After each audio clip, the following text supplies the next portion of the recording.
Buenas noches, ¿cómo están? Nuevamente nos volvemos a reencontrar en este espacio de aprendizaje del libro Tania. Estamos en nuestra clase número 11 y en el capítulo número 3, puntualmente en la segunda clase. La clase anterior, la semana pasada, hablamos sobre las fuerzas del alma, ya que en el primer capítulo y en el segundo capítulo hablamos sobre la esencia del alma, el alma animal y el alma divina. En el capítulo 3, el Alter Rebbe empieza a explicarnos cuáles son las fuerzas del alma. De alguna forma, es como decir, ¿con qué herramientas cuento para esta vida? ¿Cuáles son las herramientas por el cual puedo cumplir mi misión en este mundo? Y dijimos que el alma realmente y sus herramientas las podemos dividir en dos grandes mundos. La parte intelectual de la persona y la parte emocional de la persona. Y puntualmente dentro de la parte intelectual tenemos 3 fuerzas del alma y de la parte emocional tenemos 7 fuerzas del alma. Y dijimos que el intelecto es la madre, o los padres, mejor dicho, papá y mamá, de las emociones. Porque de acuerdo al intelecto son las emociones. Por eso vemos que en un chico donde su intelecto está en un proceso de desarrollo, entonces sus emociones están muy marcadas, a diferencia de un adulto donde las emociones ya están más controladas y apaciguadas.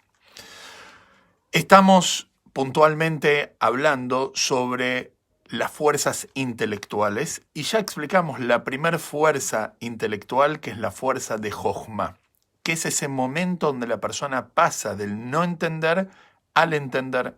Hoy vamos a hablar sobre la segunda fuerza del alma y si Dios quiere quizás vamos a llegar a la tercera fuerza del alma, la parte intelectual completa de la persona. Pero antes, como siempre, les voy a compartir aquí en los comentarios para que puedan seguir el libro Tania de adentro, y yo lo tengo acá en su libro de editorial Keot, que les recomiendo comprarlo, ingresar en la página de Keot Sudamericana y poder comprar el libro para tenerlo en la biblioteca. Estamos donde dice la explicación del tema es la siguiente. Y leo los primeros 3 renglones que ya lo vimos en la clase anterior, pero simplemente para entrar en el tema. Dice así: aquella facultad intelectual del alma racional que concibe primero cualquier tema recibe la denominación de Jochma, palabra compuesta por otros 2, que es Koach Ma. Si Jochma lo damos vuelta, forma la palabra Koach Ma, que significa el potencial de qué es, porque todavía en ese nivel de Jochma no podemos de alguna forma agarrar a la idea. La vemos, pero no la podemos agarrar. Cuando la persona manifiesta esta idea concentrada de lo potencial hacia lo actual, o sea, cuando baja esta idea de Jochma, es decir, y explica el Alter Rebbe, cuando reflexiona con su intelecto acerca del punto seminal, como habíamos explicado la vez anterior, que Jochma es como una semilla, donde esta semilla se desarrolla con la segunda fuerza del alma, a fin de comprender un asunto plenamente, agarra Jochma y lo baja, como dijimos que Jochma es la letra Yud y Binah es la letra Hei. La diferencia entre la Yud y la Hei es que la Yud es un punto y la Hei es la expansión de este punto, y ahonda en él hasta su mayor profundidad, tal como este evoluciona el del concepto que él ya había concebido en su intelecto, porque no hay nada que exista en el desarrollo que no estaba en el punto, como trajimos el ejemplo de la semilla del árbol. De la misma forma que todo lo que va a haber en el árbol estaba potencialmente en la semilla, todo lo que va a haber en Binah estaba potencialmente en Jochma. Concluye el Alter Rebbe diciendo, esto es denominado Binah. ¿Qué es Binah? Binah es la capacidad de poder bajar una idea, de poder explicar una idea. No simplemente uno verla, uno entenderla, sino bajar la idea hasta tal punto que uno puede explicar esa idea. Como se dice que, por ejemplo, Moshe fue el hombre más humilde, Moisés fue el hombre más humilde o el profeta más grande. Sin embargo, no fue la persona más inteligente, nos dice el Tanaj, El hombre más inteligente, la persona, el ser humano más inteligente de la historia de la humanidad, nos dice el Tanaj que fue el rey Shlomo, el rey Salomón. ¿Y en qué radicaba su sabiduría? Conocemos todas las historias, la famosa historia, la más famosa de todas, en las dos madres con un hijo que se había muerto y una decía es mi hijo, la otra decía es mi hijo. Eso está en el Talmud, en el Tratado Talmúdico de Makot. Interesante la historia. Dice de que el rey Shlomo, su sabiduría radicaba en que él podía traer de cada concepto hasta 3.000 ejemplos. ¿Qué significa traer 3.000 ejemplos de un concepto? ¿Vieron cuando uno explica algo y hay alguien que no lo entiende? Entonces uno dice, bueno, ¿sabes qué? Te voy a traer un ejemplo de esto. Y uno le trae un ejemplo. Ahora imagínense que en ese lugar donde uno está enseñando hay 3.000 personas, por ejemplo. Y de las 3.000 personas, cada uno tiene una capacidad diferente. Está el que entiende con el primer ejemplo. Está el que no entiende con el primer ejemplo, pero entiende con el segundo ejemplo. Y así sucesivamente hasta que hay un último que entiende recién del ejemplo con el ejemplo número 3.000. El rey Salomón, el rey Shlomo, podía bajar el concepto hasta 3.000 niveles. Eso es una capacidad impresionante. Poder explicar un concepto tan profundamente y rebajarlo y bajarlo hasta que la persona número 3.000 lo pueda entender, esa es su inteligencia, eso es capacidad. Se cuenta una historia, así se cuenta, que una vez unos padres encontraron a su hija de segundo grado estudiando con el vecino. Entonces le preguntaron a la hija qué le estaba enseñando el vecino. Entonces la hija dijo, me estaba enseñando a sumar y restar. ¿Quién era este vecino? Después descubrieron que este vecino era Einstein. ¿Cuál es la grandeza de Einstein? La grandeza de Einstein, uno puede decir, está en su teoría de la relatividad, por ejemplo. ¿Cuál es la grandeza de Einstein? La grandeza de Einstein es que él podía sentarse con una nena de segundo grado y explicarle en su idioma lo que es sumar y restar. Eso realmente es el concepto de Binah. Binah es poder bajar una idea hasta que la otra persona lo pueda entender con su capacidad. Y realmente no solamente se refiere al otro, sino que a uno mismo. Uno mismo también tiene que hacer ese proceso de Binah. Y esto lo vemos nosotros, con nosotros mismos y con nuestros compañeros. Dentro de nosotros hay gente que es rápida en entender un concepto, pero no tiene profundidad. Y hay gente que quizás le cuesta más entender el concepto en un principio, pero tiene mucha profundidad. Puede encontrar todos los detalles con respecto a eso. Y esa es la diferencia entre una persona que tiene más desarrollado la capacidad de Jochma y el que tiene más desarrollado la capacidad de Binah. No es lo mismo. Entonces, esto es lo que está diciendo acá. Jochma es el punto, vuelvo a repetir, y Binah es el desarrollo de ese punto en todos los detalles. Si podría traer un ejemplo, no sé si es correcto, Jochma podría ser un arquitecto y Binah podría ser un diseñador de interiores. Jochma ve el proyecto. Binah ya ve qué poner en cada detalle de los departamentos. A veces esto se lo compara con lo que es la parte masculina de la persona y la parte femenina de la persona. Normalmente la parte masculina es más de mirar las cosas puntualmente. No ve tan detalle, ve el concepto lo ve superficial.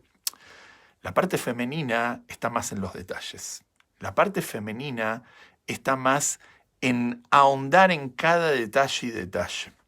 Y esto lo vemos mucho en general en los hombres y las mujeres. La diferencia en general, aunque no podemos generalizar, pero normalmente se ve que los hombres somos más superficiales, de ver las cosas en su sentido superficial, ver la imagen entera de lo que queremos analizar, y la mujer está más en los detalles.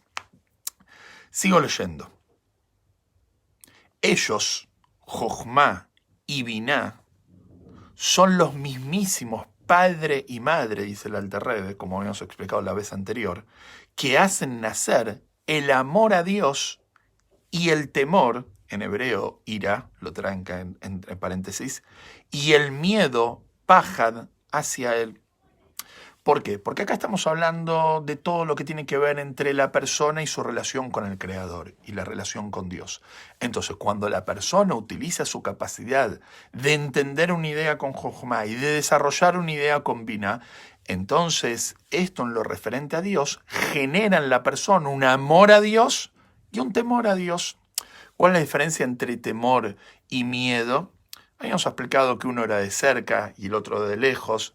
Pero también en Hasidut está explicado la diferencia entre temor y algo que tiene que ver con algo más profundo que el temor. Normalmente una persona asocia el temor con el miedo. Tengo miedo de algo, tengo miedo al castigo. Sin embargo, el temor en su sentido profundo no significa miedo, sino significa respeto. Una persona a veces no comete un pecado no por miedo al castigo, porque la persona que no comete un pecado por miedo al castigo sigue centrando todo el mundo alrededor de él. ¿Por qué él no comete un pecado? Porque él tiene miedo que lo castiguen. Pero él no está pensando en lo que se espera de él. Él no está pensando en lo que el mundo necesita de él, sino lo que él necesita del mundo. Por cuanto que yo no quiero que me castiguen, no voy a pecar. Es un egocéntrico. Sin embargo, el sentido profundo de por qué la persona no debería transgredir la voluntad de Dios no es por miedo, sino es por respeto, porque no da pecar. Cuando una persona, vamos a decir, hay dos personas que no cruzan en rojo el semáforo. Está la persona que no cruza en rojo porque tiene miedo que le hagan una multa. ¿Qué es lo que va a pasar con esa persona? El día que va a saber que no le van a hacer una multa, va a pasar en rojo. El día que sabe que la cámara no está funcionando, que el policía no está en la esquina, va a pasar en rojo. Sin embargo, hay una persona que no cruza en rojo porque tiene una conciencia, porque tiene un respeto hacia lo que es la vida en sociedad. Esa persona nunca va a cruzar en rojo. Más allá si hay una cámara, si hay un policía, esa persona sabe que vivimos en sociedad, hay que respetar las normas, no es una jungla. Esa es la diferencia entre el hombre, la persona y su relación con Dios. Está la persona que no peca porque tiene miedo a que lo castiguen. Y está la persona que no peca porque no da a hacer el pecado.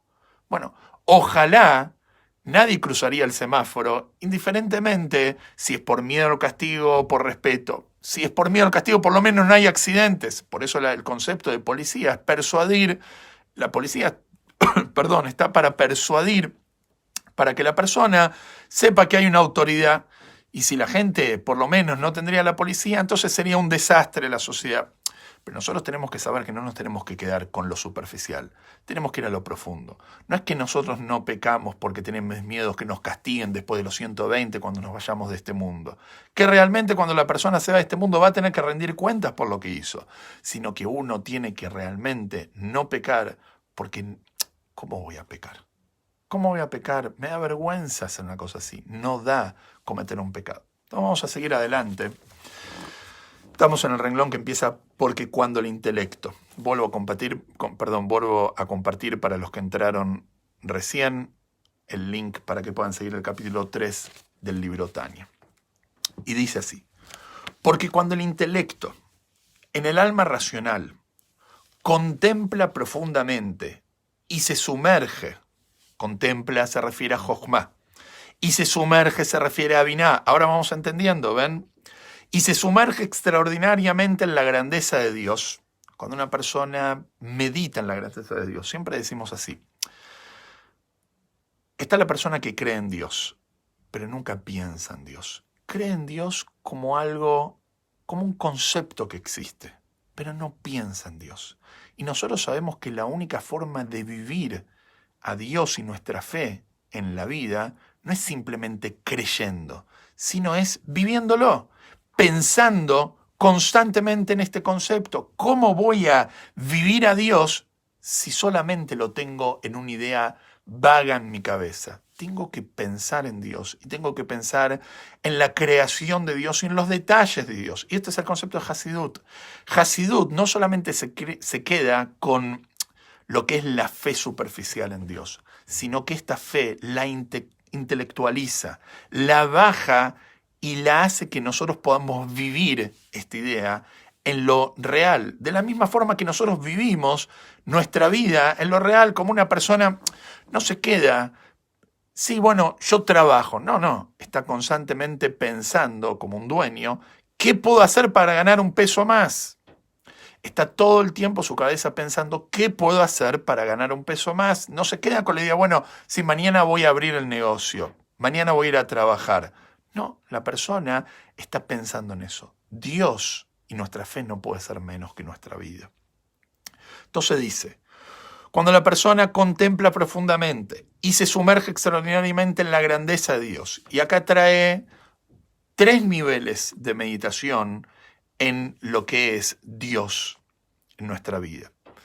Y habla de cómo Dios se relaciona con el mundo. El Zohar, libro madre del pensamiento de la Cábala, dice que Dios se relaciona con el mundo de 2 formas. Existe una forma como es, en hebreo se dice, o en arameo, Memalé kol almim, que significa que Él llena todos los mundos, y existe una segunda fuerza, o un segundo tipo de relación de Dios con el mundo, se llama Sobev kol almim, que Él abarca los mundos. Y acá el Alter Rebbe lo trae y dice así,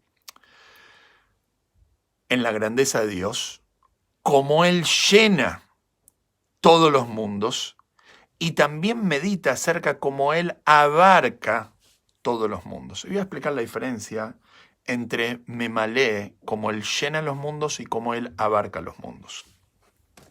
Prestemos atención en cualquier cosa que tenemos frente a nosotros. Yo tengo acá una silla frente a mí, y esta silla tiene algo particular que la diferencia entre todas las demás cosas existentes en este mundo, y tiene algo similar a toda la existencia. Lo particular es que es esta silla y no es otra silla o no es una mesa. Tiene su color, tiene sus texturas, tiene su tamaño, tiene su peso, etc. Sin embargo, tiene algo que es similar a todo lo demás, que es su existencia. Esta silla existe de la misma forma que existe cualquier otra cosa en este mundo. Entonces, ¿de dónde provienen estas 2 fuerzas? ¿De dónde provienen estas 2 características? La primera característica de lo que lo hace a la silla y no mesa viene de esa fuerza de Dios que se llama Memalé kol almim. Y eso de que la silla existe de la misma forma que existe todo lo demás viene de esta fuerza de Dios, se llama Sobev kol almim. Voy a traer un ejemplo para un poquitito bajarlo, para traer un poquitito de biná a esta idea. Nos cuenta el Midrash que cuando Dios creó el mundo, le puso al primer ser humano, Adán, una misión muy particular, que era ponerle nombre a todos los animales. Entonces dice que los animales hicieron una fila frente a Adán, y Adán le iba poniendo nombre a cada uno de ellos. A la vaca le puso, en hebreo, para, al perro le puso Kelev, al gato le puso Hatul, y así etcétera con todos los animales. ¿Por qué Adán le puso ese nombre a ese animal particular? ¿Por qué al perro le puso, por ejemplo, Kelev? Esas 3 letras en hebreo. Porque Adán vio realmente esta fuerza memalé, esta fuerza que entra en cada creación, y pudo ver esas letras por la cual ese animal fue creado. Es como que él tenía un microscopio espiritual que podía ver las letras por el cual ese animal fue creado. Obviamente, Adán, el primer hombre, era un ser excepcional, el único ser humano que fue creado por las manos de Dios directamente, y él tenía esta capacidad de poder ver en cada creación esta fuerza particular que la hace ser ese animal. Sin embargo, hay una segunda fuerza, que es la fuerza de Sobev, que es la fuerza que en hebreo se dice que abarca. Significa que abarca. Abarca no significa que está por afuera, sino que significa que lo creado no tiene la capacidad de ser un recipiente para esa fuerza, por eso de alguna forma es como que es abarcadora esa fuerza, pero no entra en el detalle de esa creación. Entonces, ¿a qué viene todo esto? Dice el Alter Rebbe que cuando la persona medita en estas dos fuerzas, cómo Dios llena todos los mundos, cómo Dios está en cada detalle de la creación.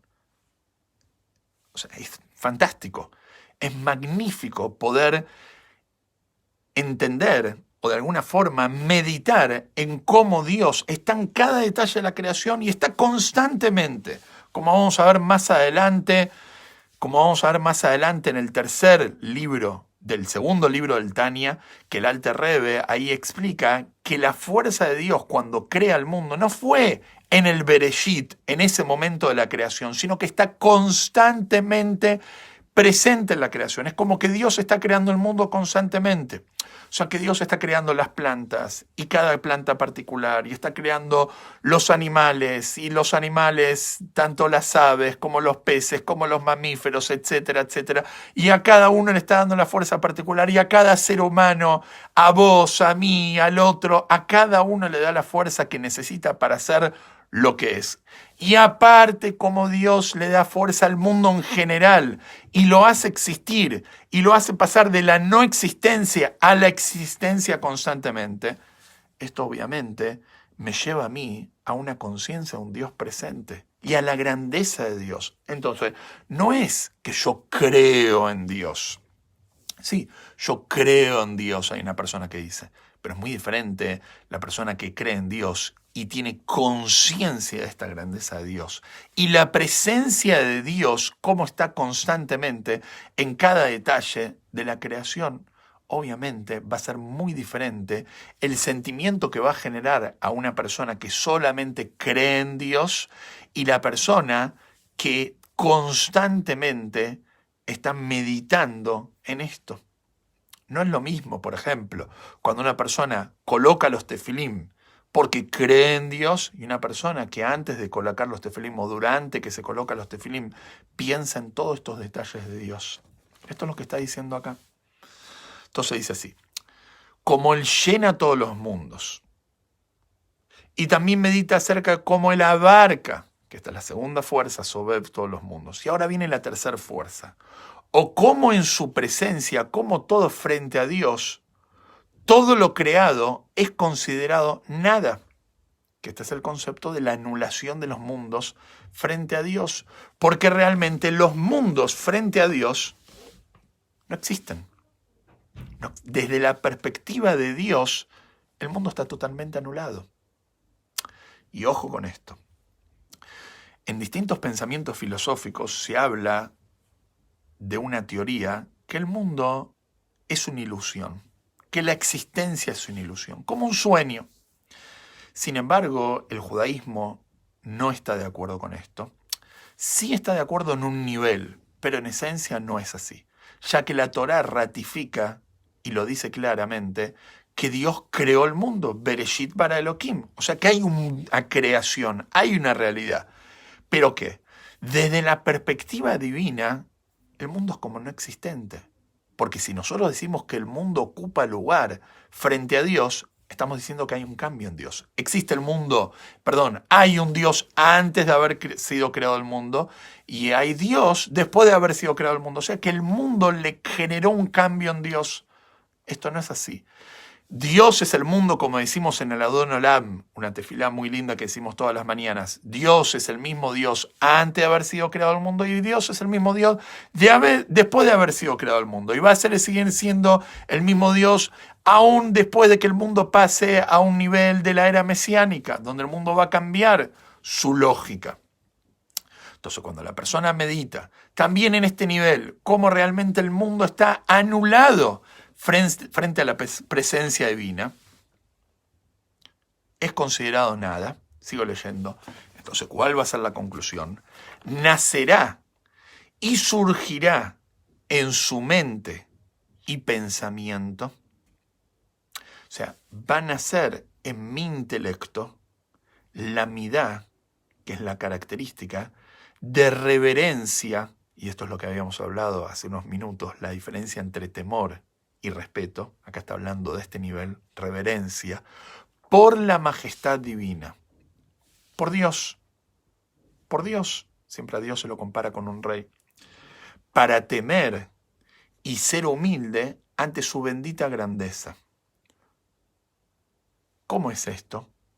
La persona, dice el Talmud, nos cuenta una historia, que Rabbi Yohanan ben Zakkai, uno de los sabios más importantes talmúdicos, antes de fallecer, les dejó un legado a sus alumnos y les dijo, ojalá le tengan miedo a Dios como le tienen miedo a otra persona. Entonces los alumnos le dijeron, pero maestro, ¿tan poco debe ser el temor a Dios? Entonces Rabbi Yohanan les dijo así, sepan que cuando una persona está por pecar, mira para todos lados para ver a alguien si lo está mirando. Nadie peca o a nadie le gusta pecar si sabe que lo están mirando. Se avergonzaría. Entonces Rabbi Yohanan dijo, por lo menos uno tendría, ojalá, este respeto a Dios. Porque realmente Dios sí te está mirando. Entonces no importa si hay alguien presente o no hay nadie presente. Dios está ahí presente, como dice el Pirkei Avot, que si la persona tendría conciencia de que hay un ojo que ve, hay un oído que escucha, y todo lo que uno hace está escrito, lo están escribiendo en un libro, entonces nunca pecaría. Es como si uno estaría en un gran hermano constantemente que te están filmando todo lo que haces. La persona se cuida. El problema nuestro es lo que le pasa a la gente en Gran Hermano, que con el tiempo se termina acostumbrando y nos olvidamos de que todo lo que estamos haciendo y todo lo que estamos diciendo y aún todo lo que estamos pensando está siendo grabado, está siendo escrito. El ejemplo se puede traer, imagínense, uno estaría en su casa y habría un tzadik al lado de uno. Estaría un rebe al lado de uno. No, estaría Moshe al lado de uno. Estaría el rebe al lado de uno. Nunca uno le daría vergüenza a uno cometer un pecado. ¿Por qué? Porque, ¿cómo voy a hacer una cosa así frente a una persona tan especial? Bueno, dice Rabbi Yohanan, ojalá este temor le tendríamos a Dios. Ojalá tendríamos este respeto a Dios, como mínimo. Esto es lo que está diciendo acá.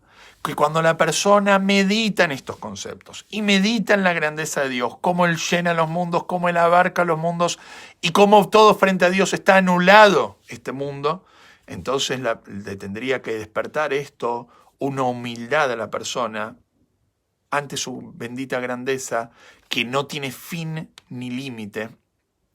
Y también nacerá un miedo a Dios en su corazón. No solamente le tiene que nacer un temor y un respeto intelectual a la persona, sino también en el corazón. También tenemos que bajar este concepto a nuestro sentimiento.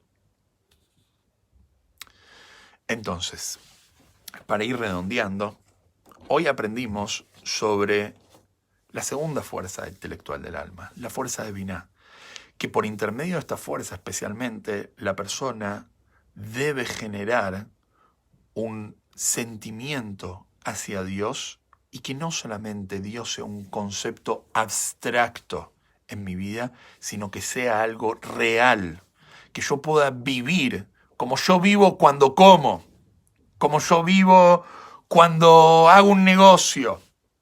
Como yo tenía un mashpia, un rabino en la yeshiva que decía, conozco muchos alumnos que se quedan durmiendo cuando estudian.